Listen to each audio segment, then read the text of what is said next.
ده انا بقيت بلبس على كيف وما بقولش لا على حاجة بيعوزها، وبقيت اشوف. بتشوفي ايه يا ست دنيا؟ بقولك ايه، مالكش دعوة بيا خالص.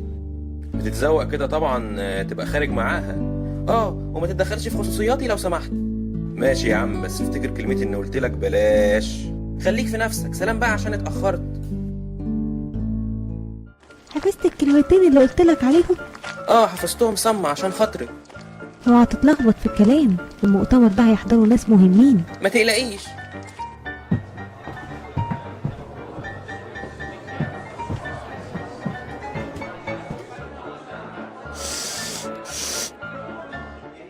والباشا مزاجه ايه؟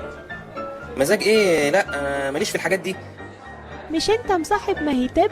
يبقى ليك. مهيتاب؟ هي ليها في الكلام ده؟ دي هي الرئيسة. لا اكيد انت كدابة. طب شوف كده.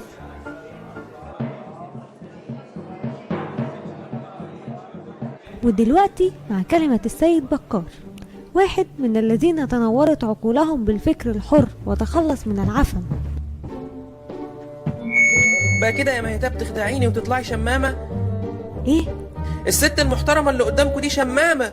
اسكت يخرب بيتك هتفضحني. سيبي والله لا افضحك. يلا يا عالم يا فاضية، بلا ذكوري بلا ونساوي بلا بتاع. وبعدين الرجال قوامون على النساء، بس العيب مش عليكم. انتوا لو ليكوا رجالة تحكمكم ما كانش ده بقى حالكم.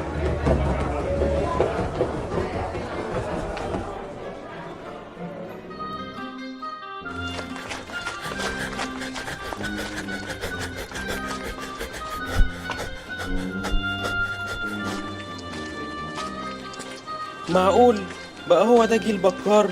بقى هو ده جيلنا بقى حشاش وخمرجي وشمام وفالحين بس تعيبوا على الجيل القديم، وانتوا فيكوا العبر عايزين دايما تهربوا من الواقع بالمخدرات من غير ما تواجهوه. يا خسارة، يا ألف خسارة. بس أنا مش منكم، أنا مش زيكم. أنا راجع لبلدي وأصحابي. مستحيل ده يكون جيل بكار، مستحيل.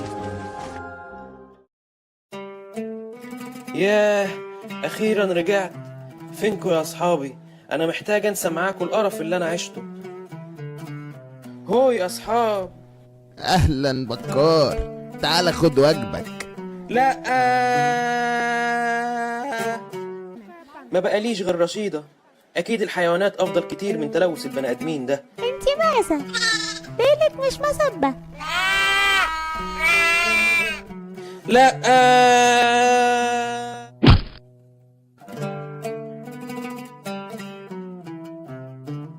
وهو عامل ايه دلوقتي يا دكتور؟